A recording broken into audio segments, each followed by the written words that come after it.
Bendiga a todos, ¿qué tal? ¿Cómo están? Bueno, mi nombre es Alberto, juntamente con mi esposa, con Damaris, que no ha podido estar aquí, con mi hija, estamos sirviendo al Señor en la isla que le está esperando a ustedes que nos haga una visita, se llama Fuerteventura. A ver si nos visita un poco por allí, hombre. Yo sé que tiene buenas playas por aquí cerca, tiene buenos sitios, pero como Fuerteventura no, ya se los digo yo. Allí les esperamos, allí tenemos dos preciosas iglesias, una en la capital, una en Puerto del Rosario, otra en el sur, que es donde nosotros vivimos, ahí en Morrojable, y ahí estamos sirviendo al Señor, y bueno, y por la gracia de Dios, como decía antes el pastor, una gracia inmerecida, el Señor nos ha ido llevando a un lugar, a otro, y allí donde vayamos y se nos abre una puerta, siempre estamos predicando la palabra del Señor. Gracias por este honor, por este privilegio de dejarnos aquí predicar la palabra del Señor. Y sin más, me gustaría que todos pudiésemos, lo primero es desconectar los móviles, me imagino que los tendrán apagados o en silencio. Y segundo, que puedas abrir tu Biblia en el Evangelio de Jesús, narrado por Lucas. Vamos a ir hasta el capítulo 17. Lucas capítulo 17.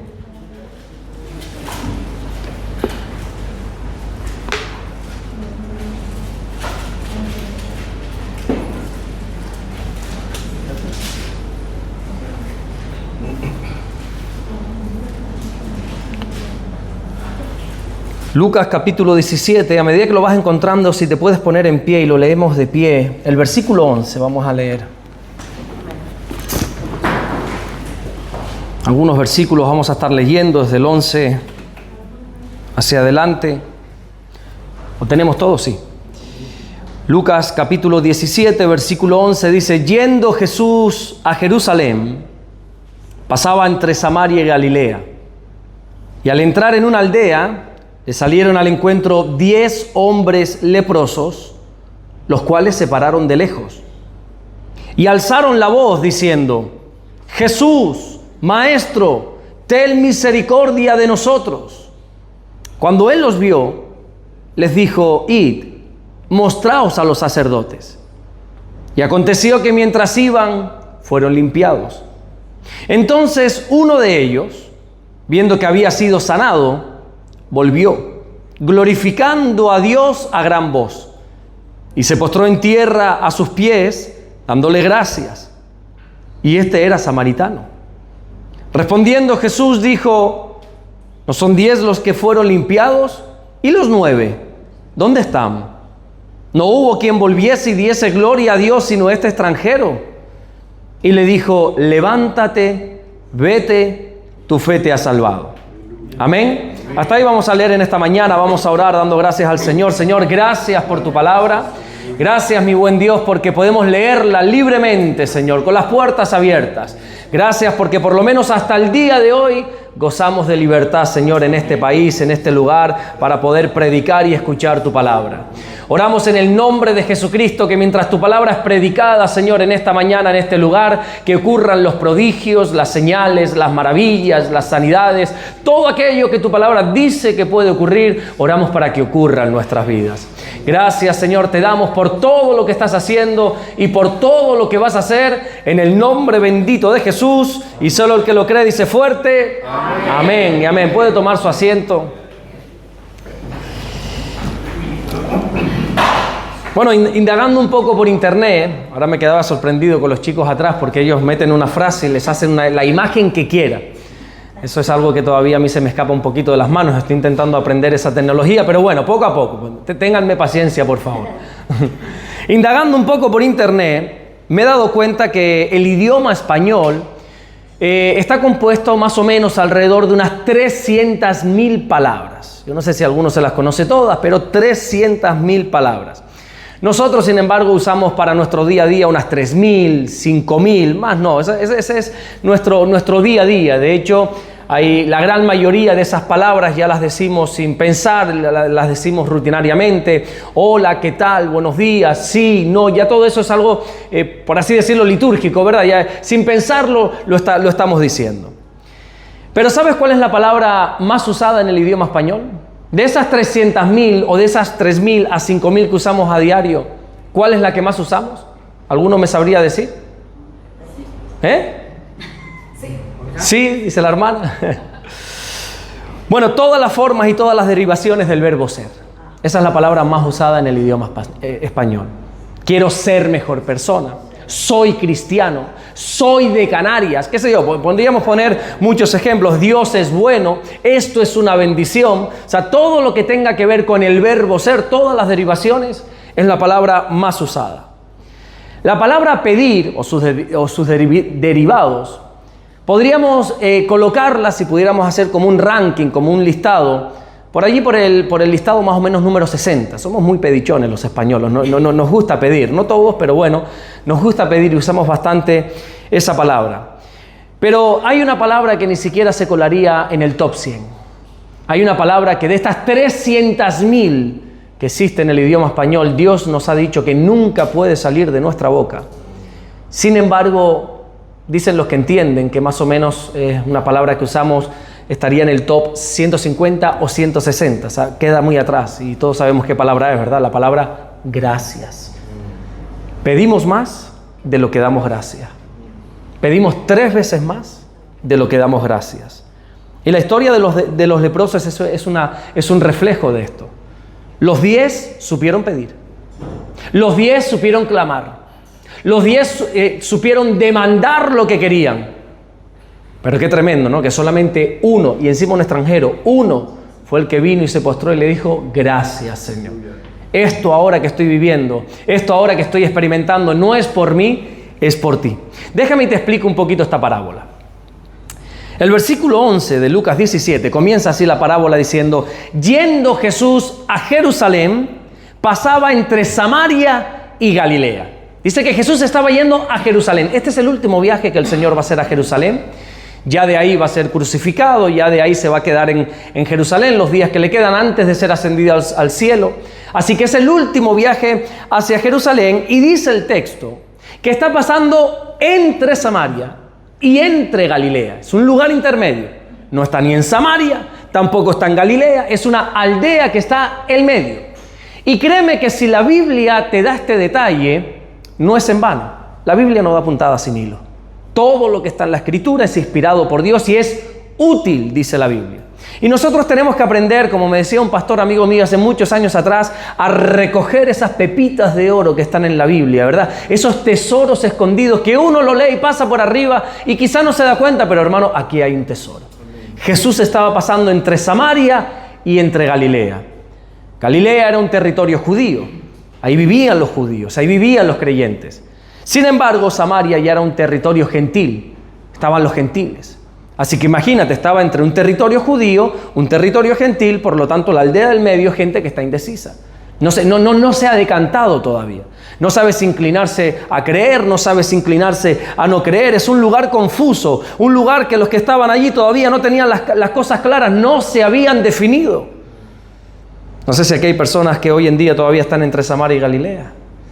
Seguramente aquí no, aquí todos tienen las cosas claras, ¿verdad? Pero allí en Fuerteventura tenemos que trabajar mucho porque hay gente personas que sí, pero que no. Están en el medio, están en esa aldea del medio, ¿verdad? Personas que no se sienten cómodas en Samaria, pero tampoco se describen como galileos. Personas que conocen algo de Dios, pero todavía siguen por alguna razón abrazadas al mundo. Personas que no le dicen no a Jesús, pero tampoco le dicen que sí. Esas son la gente que estaba ahí en esa aldea, los leprosos. El medio, la aldea del medio. En esta aldea viven los que están a medias, viven los que todavía no han dicho de una vez por todas, tengo las cosas claras. La Biblia dice que es mejor ser frío que tibio. Es mejor decir, mira, no quiero saber nada.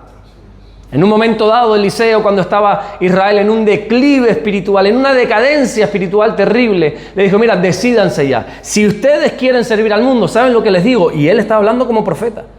Es mejor que vayan tras sus dioses. Pero si están aquí es para ir a por todas, dice Eliseo.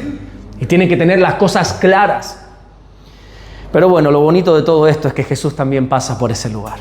También el Señor pasa por ahí y toca las vidas de esas personas que todavía están, pero bueno, ¿qué hago? ¿Me entrego? ¿No me entrego? ¿Sirvo? ¿No sirvo? ¿Me congrego? ¿No me congrego? También el Señor pasa por ahí, dice el versículo 11. Yendo Jesús a Jerusalén, pasaba entre Samaria y Galilea. Pero no permanece mucho tiempo en ese lugar. El Señor no va a estar demandándote mucho tiempo que tomes esa decisión. Él pasó por ahí. De vez en cuando pasa y te dice, hey, ¿qué vas a hacer? ¿Ya has tomado la decisión? No, pero, bueno, sigues así. Bueno, yo sigo mi camino. No sé cuánto tiempo tardará en volver y hacerte un llamado nuevamente. Oye, ¿vas a tomar una decisión ya? ¿Hacia qué lado te vas a decantar? Es más, si te fijas, la primera orden que le da Jesús en este lugar intermedio a los leprosos, ¿cuál fue? Salgan de aquí, id y mostraos a los sacerdotes. No los sanó en ese lugar, no trató con ellos en ese lugar. Lo primero que les dice es, de este lugar intermedio tienen que salir. Ustedes se tienen que decantar ya. Porque no podemos estar a medias tintas. No podemos estar que si sí, que si no, un pie dentro, un pie fuera, abrazando a Dios y abrazando al mundo. No, id y mostraos a los sacerdotes, les dijo Jesús. Tienen que ir hacia Jerusalén, que era donde estaban los sacerdotes. El llamado de Dios siempre ir hacia las cosas del Señor. Jerusalén representa la comunión con Dios, que era donde estaba el templo, donde estaban los sacerdotes. Y Jesús les dice, vayan allá. Sal de este lugar de una vez por todas y vete y congrégate y conságrate al Señor. ¿Y qué hicieron los leprosos cuando vieron a Jesús? Esto siempre me ha llamado la atención. Dice que guardaron distancia con Dios. Mira el versículo 2, es muy interesante. Dice, y al entrar en una aldea, le salieron al encuentro 10 hombres leprosos, los cuales se pararon de lejos. ¿Te das cuenta cuál es la actitud de los que están en medio? De los indecisos. Siempre pararse de lejos, ¿verdad? Se pusieron de lejos. Los que habitan entre Samaria y Galilea son aquellos que no se quieren acercar mucho a Jesús. Se acercan lo suficiente para pedirle. Se acercan lo suficiente para que su oración sea escuchada. ¡Hey, Señor, sáname! Acércate un poco más, quiero más compromiso. No, de aquí está bien. Yo sé que para ustedes estoy predicando aquí un mensaje totalmente antagónico, algo que ustedes no entienden, pero bueno, es el que por alguna razón me gustaría compartir, pero esa gente que se acerca al Señor, pero dame mi tiempo. ¿Aquí no se usa esa expresión? Poco a poco no. Poco a poco no. Entonces se paran de lejos, pero bueno, también es verdad que se paran de lejos porque los leprosos para aquel tiempo era una orden que no se acercaran a la gente. Los leprosos vivían aislados. Los leprosos tenían que estar en lo que nosotros conocemos, en un futuro se conoció como las leproserías. Hoy en día se cura. Bueno, hoy en día no es tan común la lepra, pero bueno, si alguien tiene lepra se puede tratar, hay medicamentos, hay tratamientos, hay centros, pero en aquel entonces no, incluso la lepra estaba asociada al pecado. Por eso te enviaban a las afueras. Por eso no estabas ni en Galilea ni en Samaria. No, vete a un lugar intermedio, a un lugar donde no puedes tener contacto con nadie. Es más, si alguien por error se acercaba a ti siendo leproso, tú tenías que sacar una campanita. Miren esto, qué curioso lo que dice la Biblia. Tenías que sacar una campanita como para advertirle, hacerle saber a esa persona, hey, soy leproso. Y tenías que gritar, inmundo soy, inmundo soy. Levítico 13:45 lo dice, no me estoy inventando nada. Y el leproso en quien hubiere llaga llevará vestidos rasgados y su cabeza descubierta y embozado pregonará, inmundo, inmundo. Todo esto era porque la lepra, como bien te dije antes, estaba asociada con el pecado. Y esto te das cuenta cómo al final el pecado lo que acaba haciendo es separándote de Dios. Te declara inmundo. Tú quizá ya no lo gritas. Es más, lo intentas esconder. Pero la lepra llega un momento que no se puede esconder. La lepra la puedes ocultar a ciertas personas, como Naamán el sirio, ¿verdad? Esa es la Biblia que lo presenta y tú ves la descripción de Naamán el sirio y es apasionante porque es como escalafón, arriba, y era el general, y era el capitán, y era el que mandaba, y era el que todos se sujetaban, pero era leproso. Él llegaba a la casa, se quitaba su camisa, se quitaba su uniforme de capitán general del ejército y lo que se veía era la lepra. Y quizás muchas personas aquí presumen de ser capitanes, de hacer esto, y yo soy, y yo tengo, pero bueno, al final en tu casa tú te quitas tu ropa religiosa, ¿verdad? Y algunos lo que se ven es la lepra.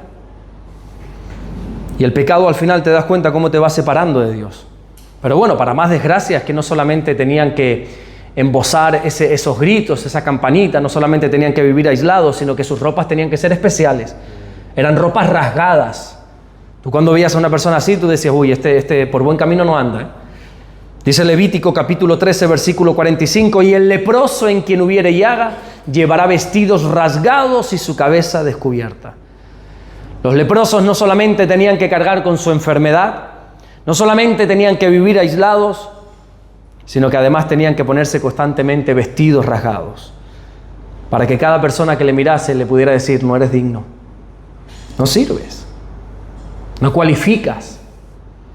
Era un duelo permanente, ¿verdad? Esto es una muerte en vida, porque al final, bueno, la lepra no era pecado, pero bueno, se asociaba en aquel tiempo. El pecado al final te lo buscas, pero la lepra era una enfermedad, hombre.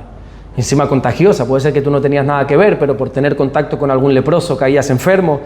Y al final el mundo constantemente te recuerda: no eres digno, no sirves, no vales.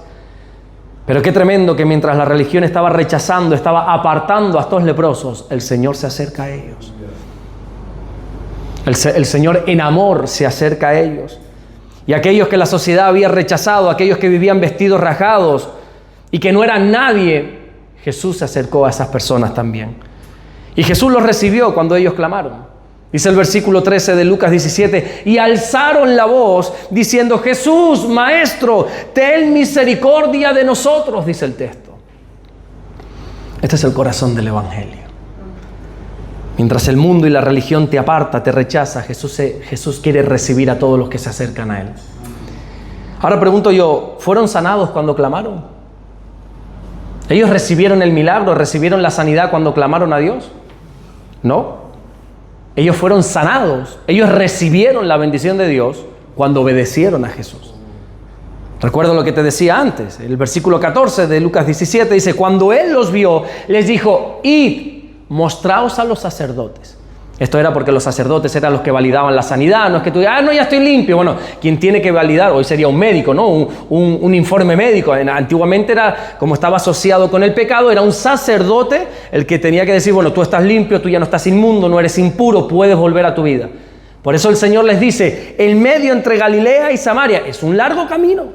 Estamos hablando de kilómetros. Id a los sacerdotes, suban hasta Jerusalén. Y dice: y aconteció que mientras iban, fueron limpiados.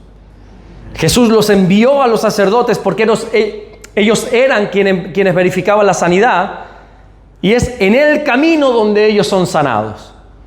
Porque cuando uno llega al Señor, cuando uno comienza a caminar en orden delante de Dios, cuando uno es obediente a la palabra de Dios, enseguida llegan las bendiciones.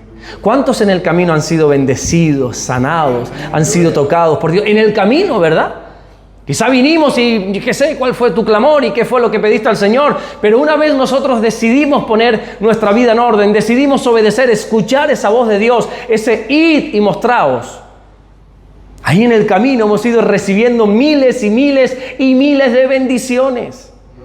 Da igual cómo llegamos, hermano mío, créeme. Da igual cómo llegamos al Señor. A todos Dios nos ha bendecido. ¿Te acuerdas cómo llegó el hijo pródigo a la casa del padre? Maloliente, oliendo a cerdo, oliendo a puerco, oliendo a algarroba. Vestido mal, sin dinero, endeudado. ¿Y qué hizo el padre? El padre lo abrazó y lo bendijo. ¿Recuerdas aquella mujer samaritana que tenía un turbio pasado, ¿verdad? Se había casado 5 veces, ya parecía que no creía en el amor, se había medio rejuntado con uno, parece ser. Pero oye, cómo el Señor la bendijo y le manifestó por primera vez, antes que a sus propios discípulos, que Él era el Mesías. ¿Recuerdas ese ladrón en la cruz que estaba muriendo justamente en esa cruz? A tal grado que Él lo dijo desde la cruz: nosotros estamos aquí porque nos lo merecemos. Y estaba ahí desnudo, avergonzado, no sé si latigado ese hombre, pero tuvo la más mínima intención de acercarse al Señor. El Señor le dijo: tranquilo, de cierto te digo que hoy estarás conmigo en el paraíso. ¿Te acuerdas del endemoniado gadareno? El caso más grave de toda la Biblia. El peor de los casos que hay en los evangelios. Un hombre atormentado, un hombre que su propia familia le dio de lado, tenía que vivir en los sepulcros, dice la Biblia. Se autolesionaba, gritaba, hacía de todo, estaba fuera de sí, dice la Biblia. Hermano mío, se acercó al Señor y dice que volvió en su cabal juicio. Y antes al que veías gritando, hiriéndose a sí mismo, ahora lo veías sentado, dice literalmente el Evangelio, sentado al lado de Jesús, vestido, antes estaba desnudo, y en su cabal juicio. Que no hay nadie que se acerque al Señor que Dios no lo vaya a bendecir. Pero también bendice a aquellos que nos hemos equivocado, no solamente a los nuevos. También bendice a los Pedros que en algún momento dado le han negado, se han apartado, pero han regresado. Dios no solamente te bendice, sino que restituye el lugar donde te tenía que poner. O a los que han atravesado pruebas de fe, ¿verdad? Tomás es un ejemplo de esto, una persona que dudó, una persona que incluso fue osado, no quiero usar la palabra malvado, pero sí fue bastante osado diciendo, no, yo eso no lo creo, si yo no tocare, si yo no metiera el dedito ahí en la llaga, y el Señor no le recriminó nada, dijo, Tomás, ven. Como el Señor bendice a todos, absolutamente a todos. Ahora, ¿cuál fue la respuesta de los 10 leprosos? Cuando ellos reciben la sanidad, qué tremendo que solo uno, y tú te sabes la historia mejor que yo, solo uno decide dar la vuelta para dar gracias a Dios. Dice el versículo 15, entonces uno de ellos, viendo que había sido sanado, volvió. Si tú eres de subrayar tus Biblias, no sé, hay quienes no les gusta, pero si eres de subrayar, subraya esta palabra, volvió. Glorificando a Dios a gran voz. Y se postró rostro en tierra a sus pies dándole gracias. Hermano, solo uno de 10. Los 10 fueron bendecidos, los 10 fueron sanados, los 10 fueron curados y solo uno volvió. Todos supieron clamar, todos supieron pedir, todos supieron ir hacia donde tenían que ir, pero solo uno volvió. Solo uno regresó a Jesús para decirle, si hoy estoy así, es por ti. Y se postró a tierra. La ingratitud es un pecado desgraciadamente muy común, incluso en aquellos que hemos sido bendecidos por Dios. Porque a veces señalamos al mundo, ingratos. Bueno, ¿y cuántos de nosotros? Muchas veces sin querer a lo mejor no le hemos dado la gloria y la honra al Señor. No hemos vuelto para darle gracias a Dios. ¿Sabes que Pablo profetizó que la ingratitud iba a ser una de las cualidades, de tantas cualidades que la Biblia da, de las personas de los últimos tiempos? Dice Pablo cuando escribe la segunda carta a Timoteo, capítulo 3, verso 2, porque habrá hombres amadores de sí mismos, ávaros, vanagloriosos, soberbios, blasfemos, desobedientes a los padres jóvenes. Eso es una manifestación de que estamos en los últimos tiempos, pero también dice ingratos. Y esto nos está enseñando, nos está mostrando que la ingratitud no solamente es falta de educación, porque a veces asociamos la ingratitud con falta de educación. No, es una condición espiritual. El cristiano tiene que estar siempre agradecido. Es una condición espiritual el no ser agradecido, el ser un ingrato. Desgraciadamente ya está anunciado que cada vez la gente será más ingrata. Ya está profetizado. Contra eso no podemos ir. Pero aún así, oye, eso no quita que nos sorprenda, ¿verdad? A veces me sorprende ver cómo Dios obra en una vida, en un matrimonio, en una familia, y no vuelven. De verdad me sorprende. Y no hablo de que no vuelven a nuestras congregaciones, eso es lo de menos, que no vuelven a Dios. Y no los ves nunca volver a Dios. Fíjate, hasta el propio Señor Jesucristo se sorprendió, por eso dijo en el versículo 17, pero vamos a ver, no son 10 los que yo limpié, pero no son 10 los que yo tuve un trato primero, solo que hay uno y dos, y los otros 9, ¿dónde están? ¿Y dónde están los otros? ¿Y dónde está toda la gente que habrá pasado por aquí a lo largo de 2 años llevan en este lugar? ¿Y dónde está toda la gente que ha pasado por aquí? ¿Dónde están todas esas personas que Dios ha sanado, ha restaurado, ha bendecido, ha limpiado? ¿Dónde está toda esa gente? Y yo te pregunto, ¿por qué no volvieron estos 9?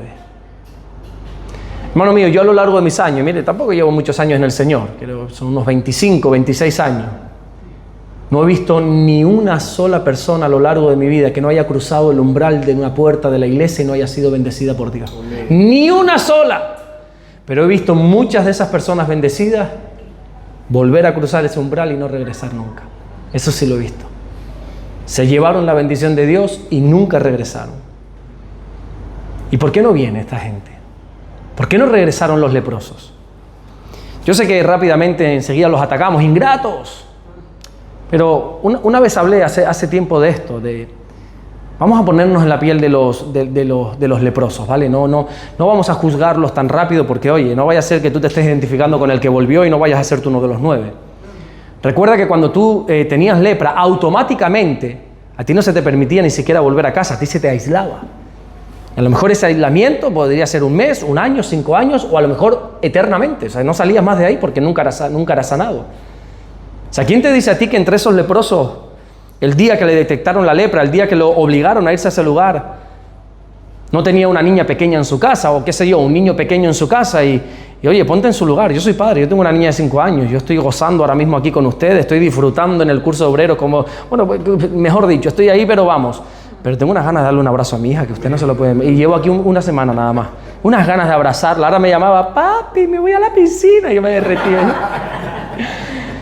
Imagínate a este hombre que, no sé, yo me pongo a pensar, ¿no? Intento ser empático con la gente. Imagínate que uno de estos 10 leprosos era padre. Y ahora se ve limpio, ahora se ve con libertad. Ahora se ve que ya no tiene que regresar a esa aldea, a esa cárcel, a esa prisión. Hermano mío, lo que quiere ese padre es y saber cómo están sus hijos. Vete tú a saber cuántos meses, años que no lo veían.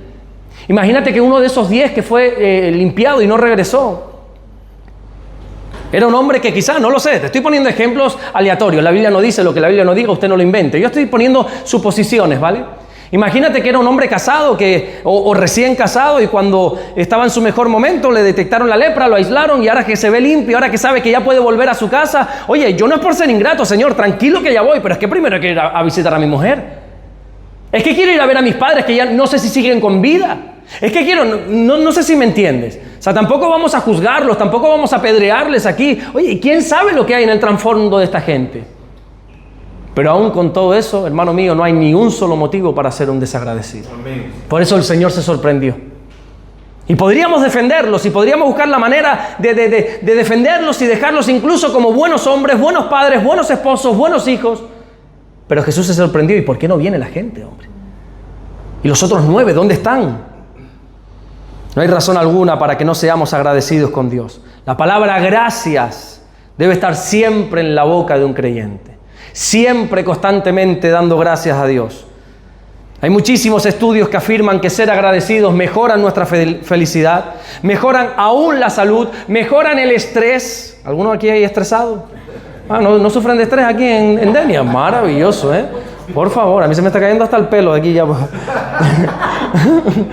Dicen los estudios, los entendidos, que el ser agradecido mejora el estrés. ¿Qué te parece? Mejora la frecuencia cardíaca, mejora y reduce el dolor físico, el dolor emocional. Dicen los que saben, ¿no?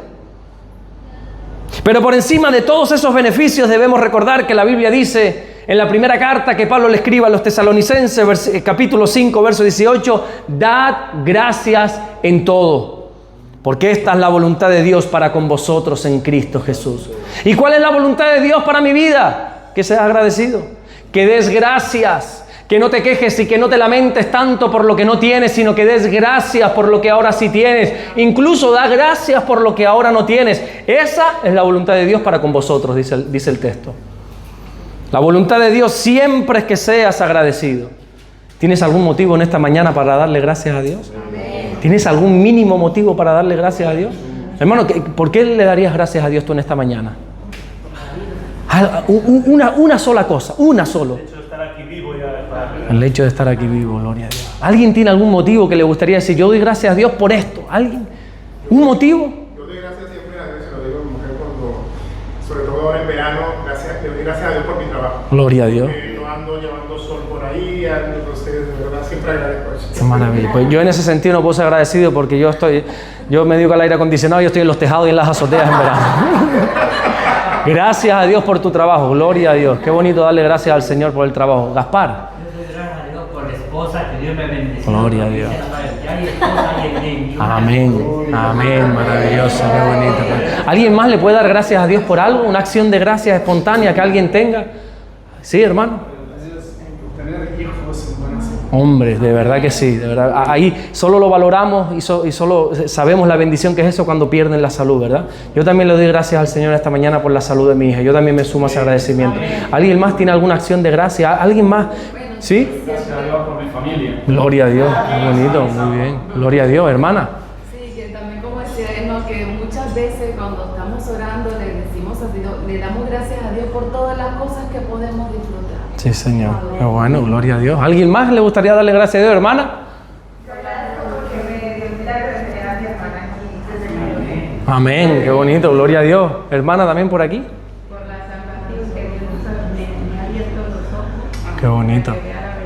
Fíjate tú, qué bonito, qué bonito, de verdad. Qué bonito. ¿Alguien más? ¿Una última persona que le gustaría dar gracias a Dios por algo?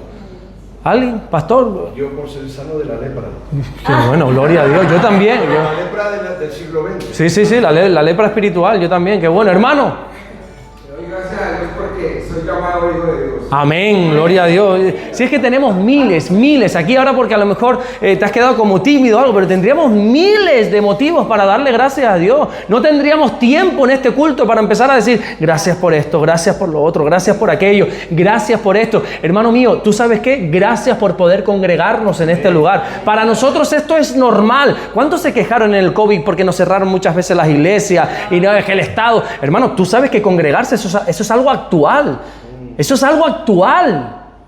La historia ha demostrado que siempre los cristianos nos hemos tenido que esconder para congregarnos. Que hermano mío, que ahora tenemos hasta derechos como cristianos. Que podemos levantar nuestra banderita de los derechos. Tú sabes que si ahora baja un vecino, interrumpe este culto, ese vecino es digno de recibir cárcel porque ha estropeado un momento sagrado. Pero si siempre hemos sido perseguidos y ahora tenemos derecho. Y ahora podemos hacerlo con puertas abiertas, con micrófonos, con altavoces. Hermano mío, esto es una bendición. Yo doy gracias a Dios porque nos podemos congregar en un sitio así. Y encima tienes estas sillas, tienes este aire acondicionado. Hermano, ¿y qué más quieres? ¿Cómo no venir a este lugar? O sea, me dices en otro sitio, eso que estás predicando y te caen las gotas de sudor, porque eso es incomodísimo. Pero aquí, ¿cómo no volver a darle gloria y honra al Señor? Pero qué cosas que a veces con el trajín del día, con el trabajo, con las ocupaciones, se nos olvida volver y darle gracias a Dios. No sé si la hermana que tocaba también la guitarra puede pasar y ayudarme un poquito. ¿Dónde está? No, está aquí. Sí. ¿Cuántas veces se nos ha olvidado volver y darle gracias a Dios por alguna petición? ¿Cuántas veces hemos estado días, semanas, meses, años clamando por algo y cuando resulta que ese algo Dios nos lo da, por lo que quiera que sea, se nos ha olvidado que lo primero que salga por nuestra boca es un gracias? Yo soy ejemplo de eso. Muchas veces he recibido una buena noticia, una respuesta a una oración, y en vez de decir gracias, lo primero es Damaris, a mi esposa, y quiero compartir esa buena noticia, y se me ha olvidado. Qué vergüenza. Para mi vergüenza lo digo. Y a veces se nos ha olvidado con el trajín del día a día darle gracias a Dios. Así le pasó a estos leprosos, ¿verdad? Recibieron el milagro, se vieron limpios y siguieron con sus vidas. Déjame te cuento una pequeña historia breve y ya terminamos y comenzamos a orar. Cuando Dios fue a bendecir a su pueblo con la tierra prometida, ya después de años vagando por el desierto, ya la estaban vislumbrando, ya estaban a las puertas, ya estaban a punto de entrar, ya lo tenían todo listo, todo preparado, todo organizado. Encima tenían la promesa de Dios, ya más garantía que esa ninguna. Pero Dios los detiene en la misma puerta y les da un último consejo. Deuteronomio capítulo 8, versículo 11, Dios les dice al pueblo: cuídate de no olvidarte del Señor tu Dios, para cumplir sus mandamientos, sus decretos, sus estatutos que yo te ordeno hoy. Versículo 12, no suceda que comas y te sacies, que edifiques buenas casas en las que habites, que tus vacas y tus ovejas se aumenten, que la plata y el oro se te multipliquen, y todo lo que tuvieres se aumente. Y eso no es malo. Lo malo es que se enorgullezca tu corazón y te olvides, dice el Señor, del Señor tu Dios, que fue el que te sacó de la tierra de Egipto, fue el que te sacó de la aldea entre Samaria y Galilea, fue el que te sacó de la casa de servidumbre. Cuídate, hermano mío, iglesia aquí en Javia, cuídense de no olvidarse del Señor tu Dios. Cuando seas bendito, más bendito todavía, cuando las vacas sean prosperadas, cuando las ovejas sean multiplicadas, cuando edifiquen casa, cuando coman hasta saciarse. Cuídense, eso no es malo y eso es la promesa de Dios para ustedes, pero cuídense de no olvidarse del Señor. Cuídense de no volver para decirle: esto es gracias a ti. Esto, Señor, es gracias a ti. Todo lo que tengo, la salud de mis hijos, la bendición, tener a mi familia cerca, esto, aquello, el trabajo que Dios me ha dado. ¿Cuánta gente hay quejándose por trabajo, verdad? Y un hermano aquí dando gracias por el Señor. Pero no te olvides, no se olviden que eso es gracias a Dios. Amén. Hay un trabajo que tenemos que hacer de no olvidarnos del Señor. Y ese trabajo es el de volver a los pies de Cristo una vez más. Regresar siempre al Señor para darle gracias a Dios. Hermano mío, sea agradecido. El salmista dijo en el capítulo 100, verso 4, entrad por sus puertas con acción de gracias, por sus atrios con alabanza, alabadle, bendecir su nombre. Son los agradecidos los que pueden entrar un poco más a la presencia del Señor. Y no te olvides nunca, no te olvides, por favor, ninguno de tus beneficios. No te olvides ninguno, de sus beneficios. El Salmo 103, verso 1, bendice alma mía al Señor y bendiga todo mi ser su santo nombre. Bendice alma mía al Señor y no olvides ninguno de sus beneficios. ¿Cuántos son beneficiosos aquí del Señor? Y hemos sido beneficiosos. Como ese hijo pródigo que regresó al Padre y el Padre le puso un anillo, un calzado, una buena ropa. Que no se te olvide cada vez que mires ese anillo, esa ropa, ese calzado, ese becerro todos los días gordo en tu mesa. Que no te olvides que es el Padre el que lo ha puesto ahí. Muchos por años no tuvimos ni el anillo, ni el calzado, ni nada. Y éramos como ese hijo pródigo que literalmente olíamos mal. Y ahora si tú me hueles, yo huelo a Calvin Klein. Y tengo buena ropa. Pero no siempre fue así, hermano. Y ha sido la mano de Dios que me ha bendecido. Y no me da vergüenza reconocerlo. Yo quiero volver una vez más a los pies del Señor y decirle, Señor, es que no me puedo olvidar. No me puedo, ay de mí si yo me olvidare y yo presumiera y dijera, no, esto es gracias a mí, el becerro es gracias a mí, el anillo es gracias a mí, el zapato es gracias a mí. Hermano mío, todo lo que tenemos, todo lo que somos es gracias al Señor.